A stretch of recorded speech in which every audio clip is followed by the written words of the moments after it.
Welcome back to your next stop. This is Juliette Hahn. In this episode, I speak with Christina Flach. She is a celebrity makeup artist.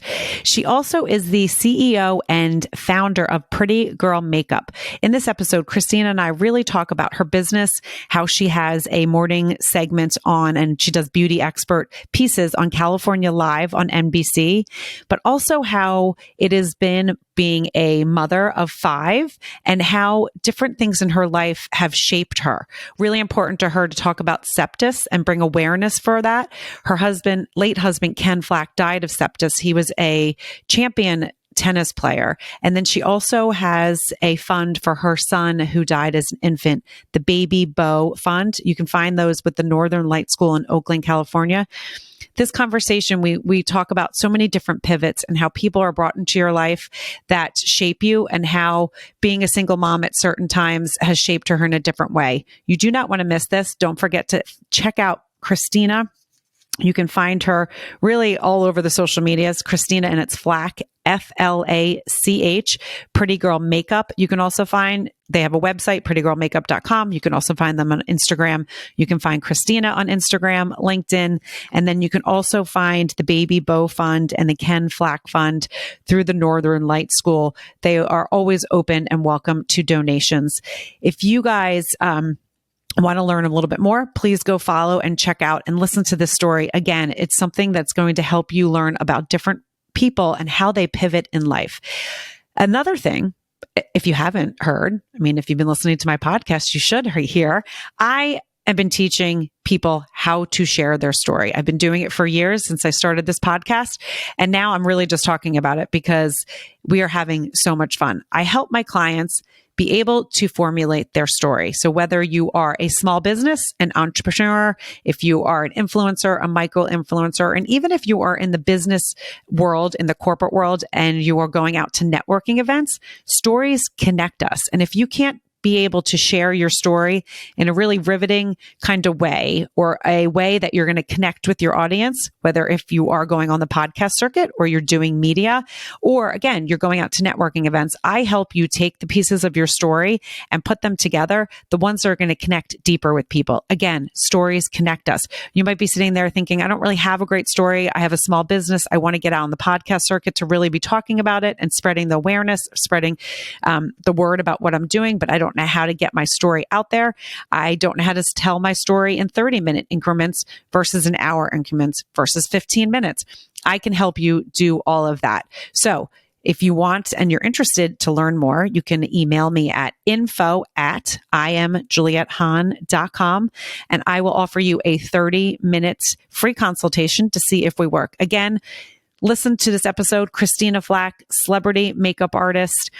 It is a really great story about all the different pivots that Christina went through. And we'll see you guys for another episode of Your Next Stop.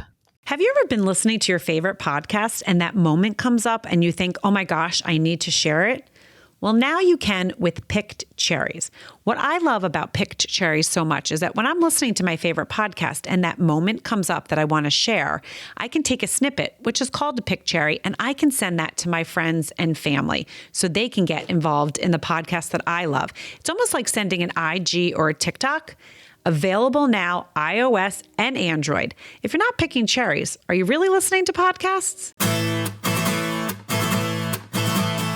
Hello, welcome back to Your Next Stop. This is Juliette Hahn. You know I say it every single time, but I can't help myself. I'm so excited to bring you another guest that has followed her passion and turned it into business. So welcome, Christina Flach, founder of Pretty Girl Makeup. How are you? I'm great. How are you? Thanks so much for having me. I was really looking forward to it today. I'm excited. And I love stories, but I also love, I know you're a mom. I love the stories for my listeners to really hear and dive in to what people are doing, what people do to follow their passion, how they do it. So I can't wait to kind of dive into this.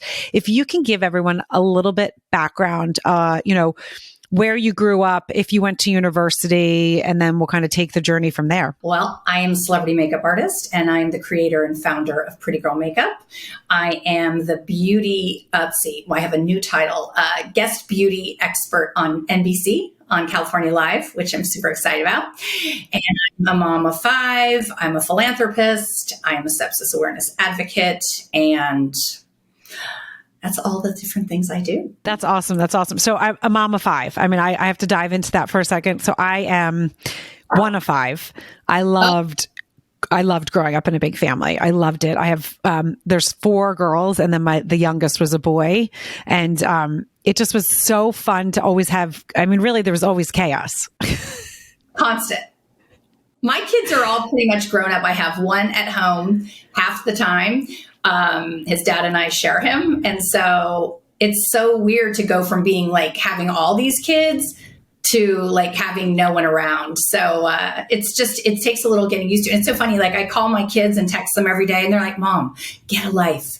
We're good. We're raised. I'm like, my mom button doesn't just switch off because you don't live with me. Sorry.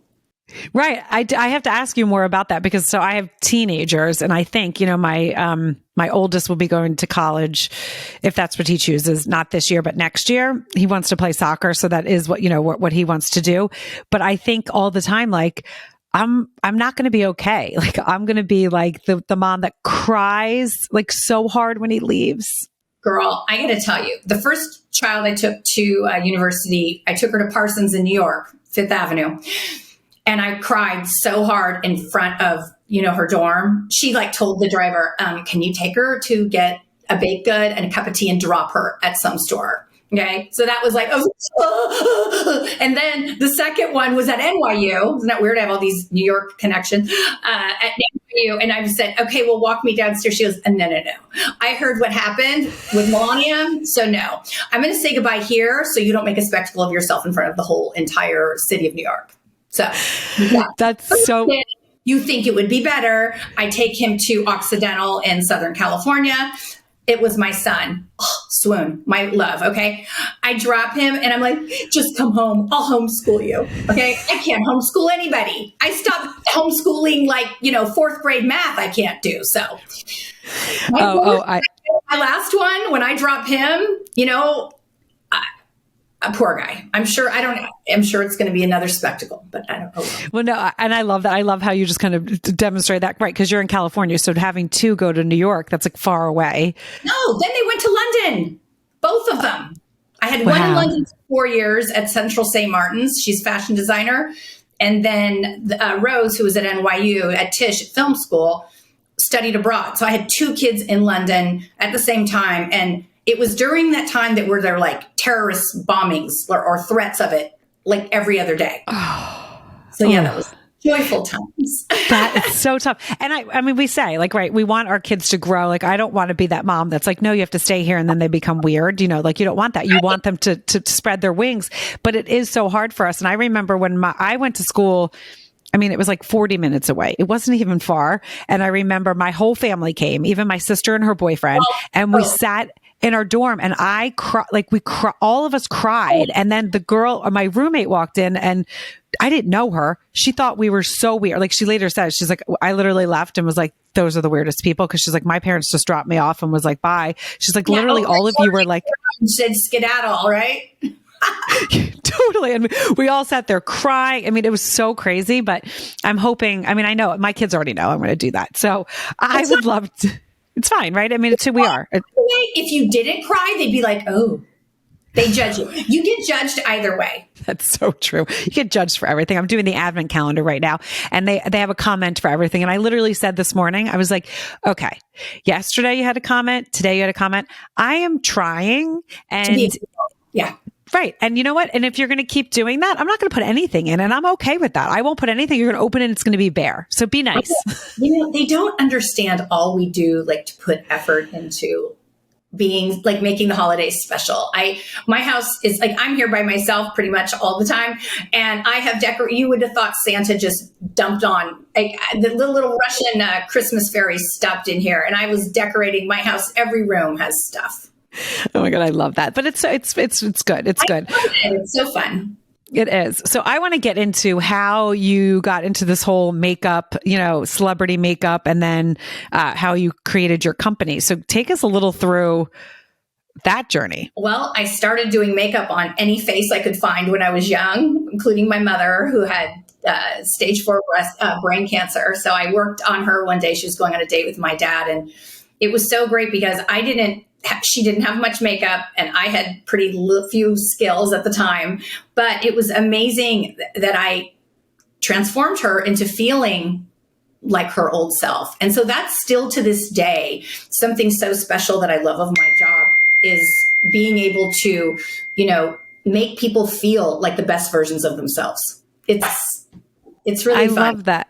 And I'm so sorry that you had to go through watching your mom, suffer with brain cancer. Do you think that that's what started your whole love for makeup and knowing like, okay, I can make her feel better by kind of transforming? Yes, I do. I think it was it was just meant to be what I'm supposed to do. And I love it. I am not someone that can go work in a cubicle. I'm kind of a gypsy. I like going somewhere new. I love to travel. I love meeting new people and working with different teams, and I get to be creative. But then, on the days that I'm not on set, like today, I'm in my office working on my company, and I like that too, because being on set is exhausting. In fact, yesterday we did a shoot, my partner and I, and my assistant Sophia. Yesterday we were shooting video for Pretty Girl, and it was probably like 5 hours. And I got to tell you, I'm so tired. It sounds crazy, but it is really draining being like on for that much time and focusing and saying these lines and trying to sound relatively intelligent. No, it's true. And, and it's funny because even if it's your personality, I mean, you seem like you're an outgoing person. You like to be, as you said, you like to meet people. That's how I am. I love to travel and meet people and hear different people's stories. Because as I say on this podcast all the time, stories connect us.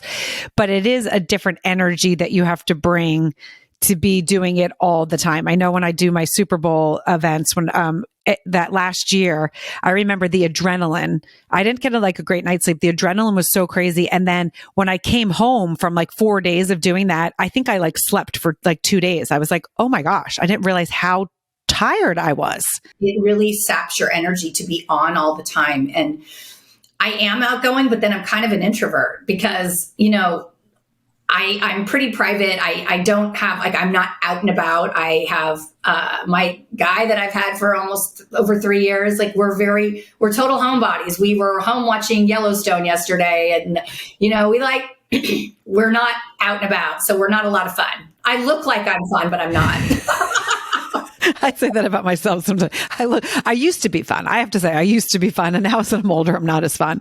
But so I would love to know a little bit more though about when you started your kind of your journey, your passion, your love for makeup through your mom. And then how did it kind of go to where you started creating your own makeup line or did the celebrity makeup artist come first? If you can tell us through that journey and how both of those evolved. Okay. So I, worked on my mom, worked on my friends, worked on my cousins, any face. And then I started doing weddings. And then photographers saw my work. And then I started working with photographers. And then miraculously, I had a portfolio and I submitted it. And I was signed with Ford, New York, but they were in San Francisco at the time. And funny enough, I'm back with Ford now after all these years. So I have 3 agents right now that book me jobs. You don't really become, it took a while to get a celebrity. And honestly, I can't remember who my first one was, which is so bad. I should know. But I love them all. They're all special to me. But I started, I worked with Gucci, Louis Vuitton in San Francisco. And then, I work with the Food Network. My client, my long-term client is Tyler Florence. He's a celebrity chef on the Food Network. And so I've had him for over 16 years. And we just finished a TV show. He's doing a new podcast. We did a shoot with William Sonoma that came out this month. So he's my main guy. But I have other ones. I did Rita Moreno this year for People Magazine and the new CEO of Instacart. And so it's so funny. I have had a really remarkable year. And then now that I'm doing, being a beauty expert on NBC, I don't even know how that happened. My friend Berlin Fisher asked me to do that with him. He's a hair person and he's on as well. And now he's one of the hosts and now I'm kind of doing what he did. And so we did a thing for Halloween. We did an event for fall. I just did one last week for skincare for the winter and makeup for the holidays, because everyone is so, let's do the bright red Chanel lip and the smoky eye. So I decided to do something totally different. We did a lot of gold, warm colors, and a beautiful shimmery gold lip. So I just want to try and do things a little differently and make people look and feel like the best versions of themselves. I feel like with fashion and beauty, it's not something that, everyone loves the trends and the styles that are happening, but you really need to know what looks best on you. Not every trend is going to look good on you. So you need to know yourself and, watch the trends and the hacks and the tricks. They're super fun, but make yourself look and feel like the best version of you. You don't want to walk in. If you look at my portfolio at ChristinaFlach.com, you'll see, you don't really see makeup. You just see a pretty fresh face with nice skin. And that's what I try to make people look like. And part of my job is making people feel good. So when they're in front of the camera, they can shine. And I, probably because I've had 1,000 children, I know how to I can read people pretty quickly. I know if they want quiet, if they want to talk, if they need a cup of tea. I use aromatherapy oils to massage their hand, get them going. When I get someone like a Condoleezza Rice in my chair and I get to, sit and chat with her for an hour all to myself. I mean, that's a pretty good gift with purchase of a job, I have to say. No, it's beautiful. And I do. And I in the beginning of this episode, everyone, I'd share with where they can follow you. But if you guys are sitting there listening and being like, wait, I do want to know, you can find Christina Flach. Really, she's everywhere. So you can go to her website, Christina Flach, and that's FLACH. You can also go to prettygirlmakeup.com. You can find Christina on Instagram at Christina Flach Makeup. You can also find Pretty Girl Makeup.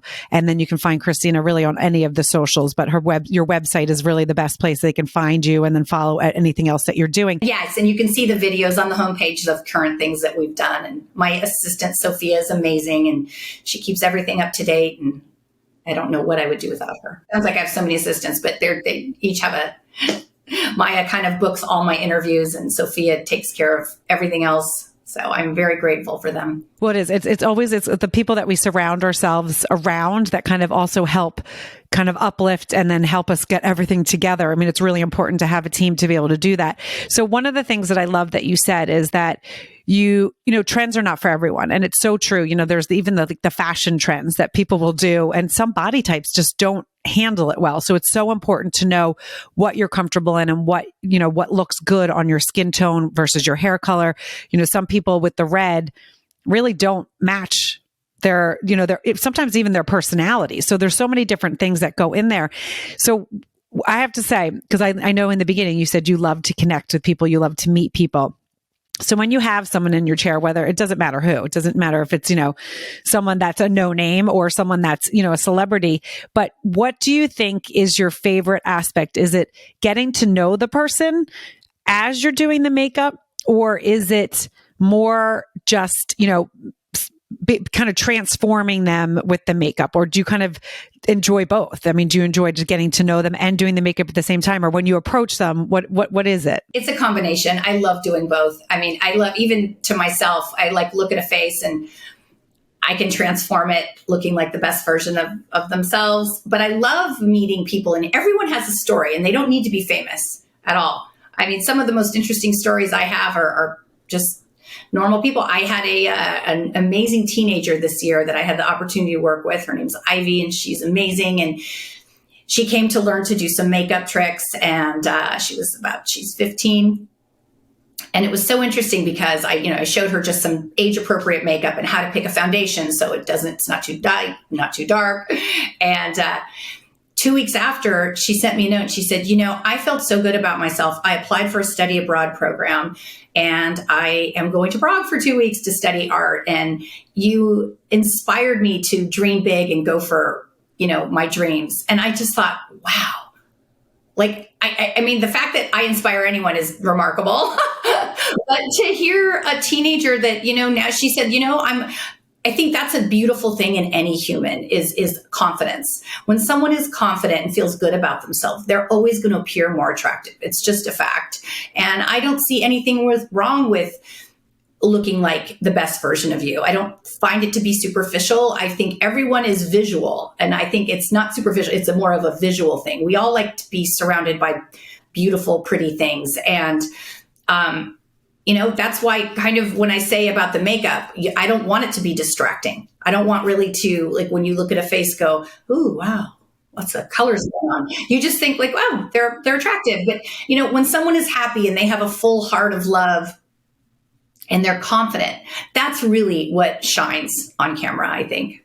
No, I think that's so true. And I love that story about Ivy. I think that's such a beautiful story. So as you're, sitting down doing the makeup and doing all, what you're doing, the weddings and all this, is that where Pretty Girl Makeup came about? If you can tell us a little bit of how you decided to discover that. Well, Pretty Girl came about because I was a mother, obviously, with all these kids, and I was in a constant battle with my lip gloss and water bottle. I am always like, I have a whole rule. Like, if you get in the car, you have to have a water bottle. So it was constant battle. And I couldn't find one that would stay on long enough that wasn't dehydrating and matte and sticky, So I thought, it can't be that hard. I'll invent my own. Ignorance is so protective and blissful because you don't. And my friend Tyler Florence always said, thank God that we don't know how hard it is to be exceptional, because no one would do a goddamn thing, right? Right. So true. So I worked with a beauty chemist for over a year. I was self-funded, and I wanted all my friends and family to look good with my colors. So it took quite a long time to formulate the texture and then formulate the colors. And it definitely took a lot longer than I had anticipated. But this is what I encourage all other entrepreneurs to do. Sometimes you're in a corporate job, and you don't like it, and you want to have something more fulfilling and creative. You can do both. You can, maybe you don't need to quit your full-time job. We need to eat. I mean, I wasn't able to do that. And you start, doing something on the side or on the weekends after work. And then, hopefully one day you can transfer to doing the job that you love doing, that you're inspired every day when you wake up and excited to I can't wait to start my day. Like next week, I'm working with iHeartRadio with Chris Harrison from The Bachelor, and I can't wait. It'll be fun. And, I have Tyler, we have stuff going on and different beauty things. So I think that I've always said to my children, figure out what you love doing so much that you wouldn't care if you weren't getting paid, but then figure out how to get paid. And then figure out where you want to be. I want to be everywhere. So I don't have one city that I'll just go wherever my agents send me or whatever project's coming up. I was in Denver not too long ago working with Fox for a documentary with Casey McDonald on the Denver airport conspiracy theories. It was fascinating. So that's what's fun. I get to go to places and be with people and find out interesting things that I would have no idea about. So it's really fun. I love that. And I say this on this podcast all the time. Sometimes I think it's more important to find out what you don't want to do versus what you want to do. And young people, you have 5 kids, so you understand this. My son is a junior right now, and he's like, all my teachers keep asking me, he's like, what I want to study in college. She's like, I don't know if I know. And I'm like, honey, you shouldn't know. You don't know. It's not even a fair question. I would be more asking, what are you thinking about right now that you love doing? That's a lot of questions for a kid to what do you want to do in college? Well, how the hell do you know? You go to college to take other classes and find different things and meet people and experience things. I don't think it's a fair question to put on a teenager. I really don't. I think that there's so much out there to learn and do. And I also feel that I've been asked so many times, aren't you afraid to fail? Well, I fail all the time. It's it's not failing if you're trying. Failure, to me, is stuck in a relationship or in a job or in a home or in whatever that you don't like. That is a failure. To me, trying, I don't look at these bumps as failures. I look at them as a lesson. Oh, okay, I learned that. That's not the right way. Okay, I'm going to move around that way. We'll do something different. And so if you can know that there's no such thing as a failure, my friend Berlin Fisher that got me to do this job, this lovely thing with NBC, I was terrified. I'm a makeup artist. I like being behind the camera. And even these podcasts, terrified me before. I mean, now I'm much more comfortable, but at the beginning I was like, ooh, And so he taught me, like, kids, he said, we're going to do this thing for Halloween, and we're going to dress, then we're going to make each other up and do this whole thing. I'm like, I can't do that. He's like, girl, you need to learn to get comfortable with being uncomfortable. And I'm like, it was really like the best advice he gave me, because now when I know that I'm uncomfortable, I'm just starting to settle into being comfortable with this uncomfortable feeling. It's not bad. It can be exciting, but it's definitely a mindset. You have to figure out, it's an exciting thing. Don't look at it as a failure or something bad. It's just, it's new and it's exciting. And if you can keep it in mind, in perspective that way, it's not so terrifying. No, it's so true. And I love what you said. I mean, I know my listeners right now are laughing because they're like, wait, is that Juliet or Christina talking? Because this is exactly what I talk about all the time.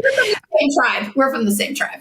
We are from the same tribe. And your assistants did a great job by finding me, because this is exactly what I talk about, because it's so important. And this is my passion, is that you can't be afraid of doing, like, you can be nervous, right? We're nervous about like when you're going into something, if you're not nervous, then you should double check yourself, because you want to be challenged. You want to grow. It doesn't matter what age you are. You want to take risks and do things that are going to light you up, because why? You have one life. Why just go through life skating through and not being nervous, excited, terrified? Those are the times that, like, I get like, that is living. And I think, the people that age gracefully and happily are still in their 80s and 90s following their passion. I don't believe in retiring. Like, what does that even mean? Like, I'm going to stop doing things?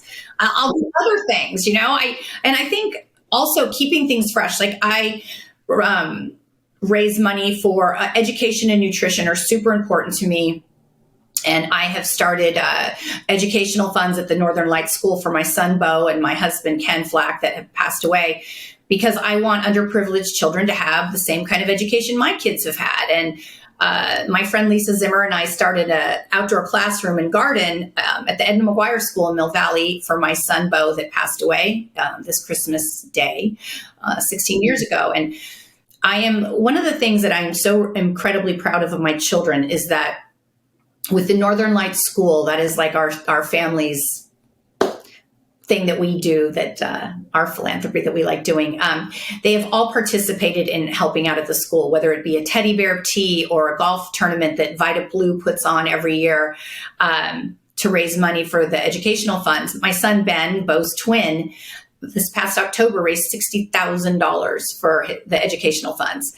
And for a 16-year-old boy to get up in front of, he's been doing it for 6 or 7 years now. And he gets up in front of all these 200 golfers and, says, I have it videoed, and it's like, fills me up. He said, I'm so honored to be here. I'm happy to help, that I can be a part of this. And just to hear a 16-year-old boy say that and go out there and, be kind of like everyone looking at you, it's a lot. And he does it so gracefully every year. And it just, I marvel at him. And I just feel that, instead of, talking the talk, like, oh, you should help people, Well, he actually does. And he sees what I do and my other children do. And I hope, and I think that they will do it the rest of their lives, whether it be at this school or other charities that mean a lot to them. But I feel that, my husband was the number one doubles tennis player in the world, and we got a lot of amazing perks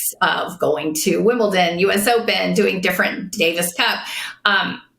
You don't just get those perks without giving back. I think it's just morally wrong. And so if because of the platform, he passed away from sepsis, and they contacted me and asked if I'd be willing to raise awareness for sepsis after he died. And I said, yes, I would do that.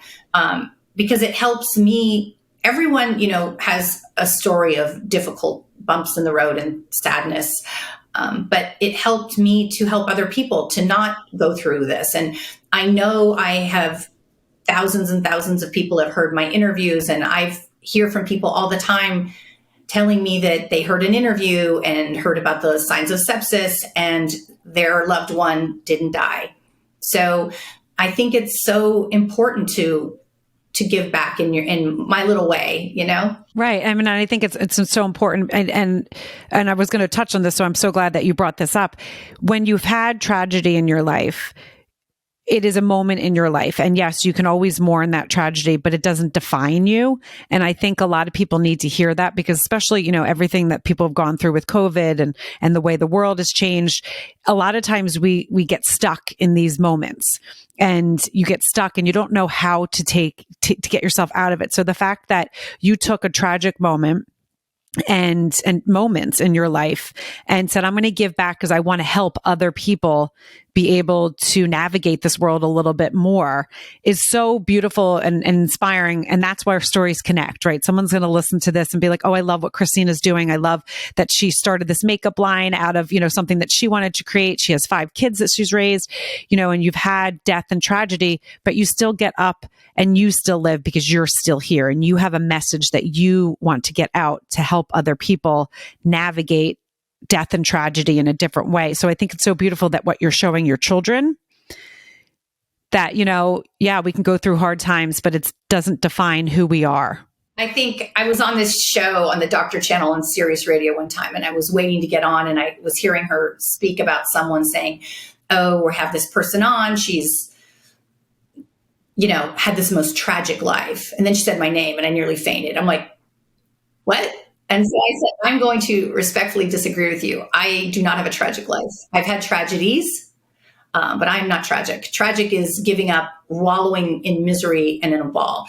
So, you know, it's so weird how I started speaking about on these podcasts about sepsis and grief, and then it segued into grieving. And I was on a hike one day by myself up in the hills, and I could hear my husband telling me how hard it is for him to look down on me crying and sad.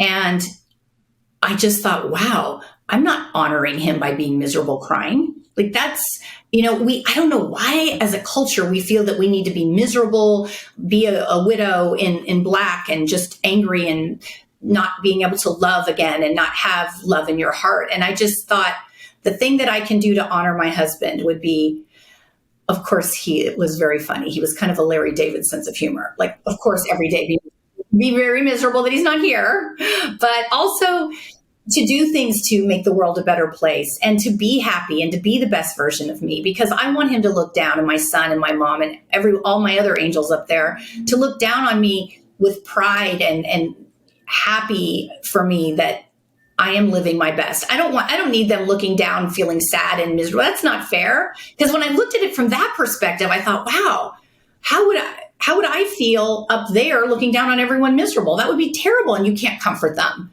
So honestly, the best thing we can do is to love and laugh and be happy. It doesn't mean we don't miss them. It doesn't mean anything, but it just means like, it's important if you can, you know, what I do with my charities and is what I do, but doesn't mean everyone else has to do. You have to figure out how you want to honor your loved one or help the world be better. It's such a personal thing. Everyone you know, I've learned this. Everyone grieves differently. But it's there. So you might as well deal with it and try and find joy and happiness and love in life. It just, right. And I think it's beautiful that you said you heard your husband, because it is one of those things. If you guys had such laughter in your life, then to see someone mourn. I just had a guest on that wrote a memoir for her father that passed. It's called Okay, Little Bird. And what she said is through comedy is how she really got through, because her father and her had this like very funny thing. And she talks about even to like, you know, when he was on his deathbed, and what her and her sister would find themselves in uncomfortable situations. And then they would just laugh because they'd be like, oh my God, Dad would be saying this and this. And it is important to obviously grieve. You know, it's important to go through the process and be sad and angry and all the stages. But again, as you said, you're still young. You still have so much life to live and so much to offer other people, to show your kids, yes, this has happened to me. However, I'm not going to let it define who I am. And I'm going to go through moments. However, I'm going to choose to show up this way each day. I also think, like, you know, if I'm miserable, that's just not, it's going to affect my kids. So I can't be constantly miserable. My well-being, my mood, my whole everything is going to affect them. So I have to set a positive example of them. And here's the thing with grief. It's not like you go, okay, I'm over it. you don't ever get over it. You learn to manage it. And I think that's the best way to describe grieving is, there's going to be days that are harder than others. And I definitely have those. But I have learned to know that it's going to pass. Maybe I'm hungry. Maybe I'm tired. Maybe I need some water. I need to go exercise. I need to think of things I'm grateful for. I know my triggers now. And I know that when I'm feeling all those, I'm like, okay, I have to kind of check in with myself. And I've learned to self-soothe. I've learned to buy myself flowers when I'm sad, or, if the day is just getting to be a little overwhelming, I'll go outside and go on a hike, or I'll go work out, or I'll go get my nails done, or go shopping, or whatever that brings me a little bit of joy. So I think it's really important to know yourself and start. My friend Diana Stobo is amazing. And she taught me, one day I was just like beating the crap out of myself, like we do sometimes. And she said, you would never treat anyone in the world the way you treat yourself. Like, why are you being like, be a little kinder to yourself. And that's true. We really do need to be kinder. Self-care, we think it's selfish. Like, oh, I'm going to go work out for an hour, or I'm going to do, something that makes me feel good. It's actually not. I work with this energy healer, Diane, in Canada, and she's taught me that self-care, like, I can't give an orange unless I have a bag of oranges to give. So if I am, I've worked out and I'm rested and I feel good about myself, I am a better partner and mother and person, because I'm able to have enough energy to give to everyone else. And I do. I do so much to help everyone else. And I love that. It makes me feel good. But it's so important. People ask all the time, what is your best beauty tip? And guess what it is? It's free, and it's sleep. We as a culture don't sleep enough. And sometimes getting enough sleep is so important. Meditation apps are really good to slow your brain down. I do it every night before I go to bed.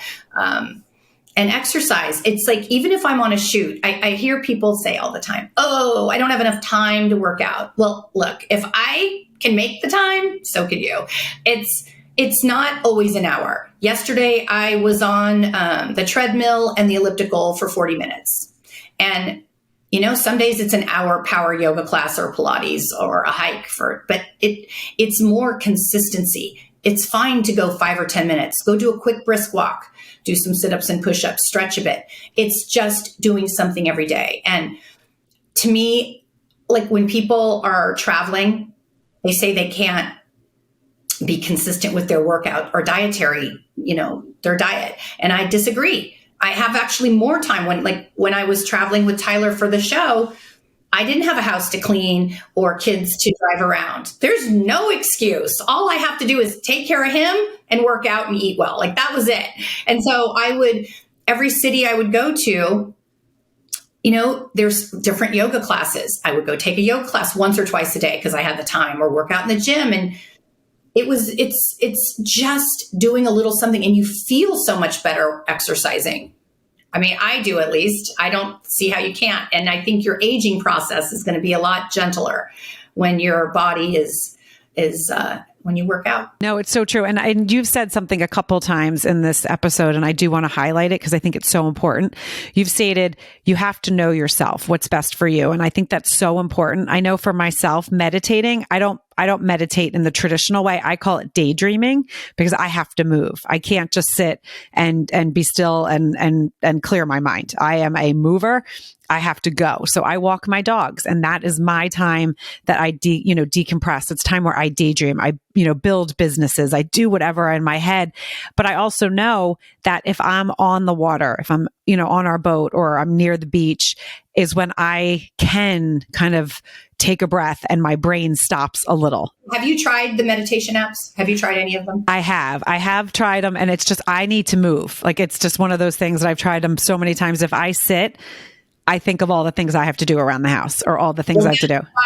That's why I'm the same as you. I mean, when's your birthday, by the way? I'm Christmas. Oh, my friend too. Okay. I think, like, getting comfortable being uncomfortable, that's one of the things because I said the same thing. I'm like, I can't go to yoga. Ugh. I can't meditate. I need to move. Well, that's exactly why I've had to learn to meditate. And I started out with a 5-minute, a 10-minute. I even do sometimes my meditation on a walk. But I just know at night, like I have this weird thing I do. I will read until I'm like almost asleep, and then I push the meditation app and I'm out. So, but I have had to learn that, and it was really uncomfortable for me to not move, because you and I, we move a lot. But I'm really trying. That's something that's really uncomfortable to me, and I have learned, and it's helped me so much to get centered and just slow my head down. Because at night, sometimes, I'm sure you're the same, my head's doing this, and it shut down. And I had to learn how to slow my brain down and shut it off. Yeah, because you can't rest. You can't rest. Your brain. Well, but I have to say, I have gotten very good at when I sleep. When I go to bed, I'm out. My daughter right now, who's 13, we're working with her because she's like, Mom, my brain never shuts down. So she's having some like insomnia issues. And I'm like, oh. That Calm app would be great. And so that's what I was going to ask you, what app. And I was going to say, I'll email you, but the Calm app is what you use. I use the Calm app. So I have two. I use Breathe for nighttime. And there's different ones. And it's so, these apps are fantastic. I actually should get sponsored by them. But, they have one for like, different age groups. If you need to fall asleep, harmonious love and relationships, healing yourself. There's just a million different ones on the app, and I change them all the time depending on where I am in my life. During the day, I listen to Jay Shetty on the Calm app. Do you know who he is? Mm-hmm. Oh yeah. Love him. I listen to that. And then on the way driving my kids to a golf tournament or to school, I put it on for it's 7 minutes, and I know he can't run away when my youngest, right? I'm like, oh, well, but it's just hearing these things over and over. And I think it does nothing but positive. But honestly, like after my husband passed away and he was my sleeping pill, I had a really hard time sleeping. And so I started taking the doctor gave me sleeping pills to fall asleep, and that wasn't working. And so then another friend of mine suggested these apps, and I'm like how you're thinking right now, what a crock of crap. I couldn't believe how it totally turned my brain off, and it put me out deeper and longer than a sleeping pill. So that's awesome. Stopped. Yeah. Well, and I think that's what's important. I think it's also like a mindset. And when I said I've tried apps and stuff like that, I have gotten in my older life very good at being like, okay, I know I have to do this. I know, right. My older life in my 90s. When we're old and we're doing this conversation again, when we're 90, I'm going to go, remember back when you were like smoking hot and thought you were so old? No, age is a number. Yes, by the way. Thank you. But age is a number. But like in my midlife, I guess I should say, I know how to fall asleep. I was just actually talking to someone the other day because I was saying my daughter, all of a sudden now she's going to middle school. She has to wake up way earlier. She is completely a night owl. So she is like someone that enjoys and kind of gets more alert at night. But I like rub my feet, and it's something I guess I've always done. I rub my feet, and I didn't realize it was pressure points. And I am out and then I put myself in a boat. Like literally I put myself in a boat in my brain. I could feel the boat. I rub my feet and I'm done. Like lavender oil, I do put on the bottoms of my feet and massage them before bed, and I'll put some on my stomach, and it just helps slow things down too. I love that. I wish I would have known all this stuff when I was, way younger and needed to sleep, but I know. Oh, well.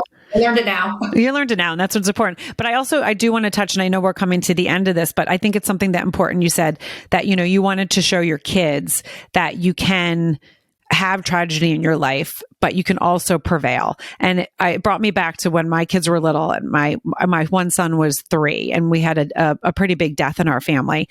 And we knew it was happening. So there was like a lot of days that I was crying up to it. I'm someone that's like emotional. My kids can see me emotional. They know when I'm happy. They know when I'm sad. They know when I'm angry. Like, I kind of wear everything on my sleeve. I swear we're twin sisters. I love it. And so I said, I remember the person passed, and he came over to me and he said, Mommy, are you going to cry forever? And I said, yes. And I didn't realize he thought forever, like that I was never going to stop crying. So I remember we like went on with the day and he came running over. It was probably a moment that I stopped, I kind of stopped crying, and he came over and he said, "Mommy, you're not crying." And I stopped in my tracks and I said, "Oh my gosh, honey, did you think that I was never going to be happy again and I was going to cry for?" And he said, "Yes, I asked you if you're going to cry forever. And you said, yes." I said, "I thought you meant like," and I'm going to have moments. I'm always going to have a moment where I might, for my whole life, I might cry, but it's not going to be like this. And so I'm so sorry that you thought about that. And I just remember being like, wow, for like an hour, this poor child thought, this is my mom. She's going to cry forever. What I'm saying, like how we are really affects our kids. So it's kind of like if we're in a messed up relationship, whether it be a marriage or boyfriend, girlfriend, or whatever, and this is what you're showing your kids is a relationship. So it is so important to keep your marriage or relationship intact and positive, because your kids are going to emulate that. So if you're in a messed up marriage, guess what? That's what your kids, not that they're subconsciously, that's what they're going to do. So it is so important to set a good example in all aspects of your life, whether it be your relationships, your work. My kids, after Ken passed away, both my daughters said something really interesting to me. My older daughter, Melania, had said to me, I was in my office and I was pissed off at everything. And I just like, ugh. And she said, Mom, you have to be grateful for the 8 years you had with Ken and not what you didn't have, because most people don't even get those 8 years. And I thought that really helped change the way I think about everything in life. Like, I'm really grateful I had him for 8 years. And all the other my son, Beau, that passed away at 4.5 months. Of course I miss them all the time, but to look at life, and it's a choice. Happiness is a choice. But if you can look at things from gratitude, like even the things that we think are happening to us, sometimes are happening for us. Not that those things were happening to me, but there is a miracle and a blessing in everything. And you have to see it and look for it and decide to accept it. And to just, not have love and laughter in your life, you're not doing anyone a favor. No one wants to be around that. And I think a lot of the success I've had has to do with my attitude. I am positive, and not that I'm not negative sometimes, and I hate everything as everyone else, but I really try to think like, okay, let's think of some pleasant thought. No one wants to be around anyone negative. And I'm sure that the opportunities I've had are a lot because of my attitude. I work really hard. I do more than I need to do. If I'm on set, I will help the light guy, or I'll help I'll do whatever needs to be done. We're a team. We have to all work together. And I think my kids have all seen that. My daughter Rose had said to me, and I know I annoy her so much, we're so alike that I drive her crazy. But she said to me, Mom, your lectures on drugs and alcohol and hard work, were just dumb. And I thought they were award winning after 5 kids. Like, you kidding? I should be getting an Academy Award for that. But she said, your example of hard work and being kind and loving and gracious to everyone is what we all see. And I thought, wow, I didn't even realize that our kids really do see, everything that we do. So when we're texting on the phone or whatever it is we shouldn't be doing and telling our kids not to do it, we're seeing us doing it. So no, I love that. And I think it's so beautiful that Rose said that, because I have a feeling my kids, when they get older, I'm hoping that they say that. I mean, not that my lectures are all stupid, but I do. They're always like, Mom, what life lesson are you teaching us now? Like, ugh. I know. What life lesson. But, it's so interesting. I have a new daughter, actually. Her name is Jasmine, and she's my chosen daughter. And I met her on a photo shoot 4 months ago, and she is from China, and we were just chatting, and it was so weird. Like, I wasn't even supposed to be on this set, but I just did this shoot for no apparent reason. Well, I know, because I got my daughter, but she was telling, I said, oh, is your family here? And she said, no, I came here to study university, and I sought asylum, and my biological parents are in the government, and I can never go back. Like, they'll throw me in jail. And I'm like, oh my gosh, so like, you have no family here at all? And she's like, no. And I'm like, oh my gosh. And she's like, she looked at me and she's like, would you be my mom? I'm like, yeah, I'll be your mom. So now I have a new daughter. And it was so funny because my Rose had said to one of her friends, when one of her friends was having a problem with with their parents, she said, "Oh, don't worry, my mom will adopt you." So now it's kind of a joke. Like I actually have this, so I shouldn't say I have 3 daughters. And so this will be our first Christmas with Jazz. And I love her to pieces. And it's so funny how, she kind of is so meant to be in our family because she is an actress, but she also works for Apple. I'm so proud, Mom. But she plays golf. My kids are all golfers. She rides horses. I ride horses. It's like, we don't know, just because I didn't birth her doesn't mean she wasn't meant to be my kid. Like she's so meant to be my daughter. And I just love her. And she's so cool. Like my son, Ben, had a golf tournament. She came and watched, and she, because she doesn't have any other, we're her family. And so how great that she's, that we get to love her and she gets to enjoy all of us too. So. Oh, I love that. And what I think it's so important, and this is what I think, a lot of people miss out, is getting to know other people, asking questions, meeting people, because those kind of opportunities, like your daughter, your new daughter, is because you asked questions. You opened yourself up to talk. And a lot of people don't open themselves up to meet new people, to ask questions, to connect through stories. And that's why I love what I do, because I get to talk to so many interesting people. Yes. You get to. Yeah. How fun is it? I mean, so fun. It's such a blessing that we get to meet all these people. And I think, what's another thing that you haven't touched on, but that you do really well is what we do is we listen, that we listen to people and are open to listening, because a lot of people don't listen. They're not able to just be present and listen to someone else. And it's so funny. I have never had that experience before I met my daughter. And, thank God I listened, because I'm so grateful to have her. Right. And it's true. Sometimes people think they listen, but I always say there's a difference between listening and hearing. And can I quote you? Please. Listen and hearing. I like But it's so true, because people be like, no, I'm a good listener, but they really aren't. And they also, another thing is, and I've gotten very good at it because of my podcast, but it was also something that God gave me. But I can see when someone gets excited about something, whether it's the slightest little movement in their body or the little bit of change in their voice.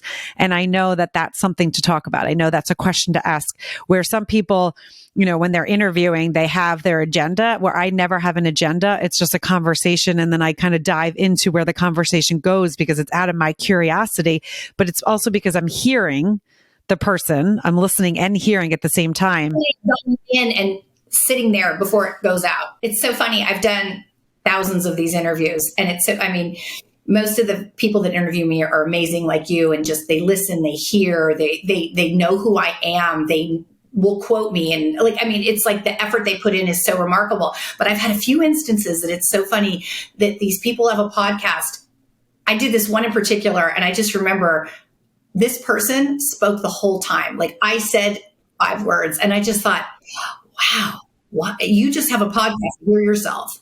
You don't want to hear. It's such a shame, because you're missing out on hearing and finding out all these amazing things from people all over the world that I'm sure that you interview.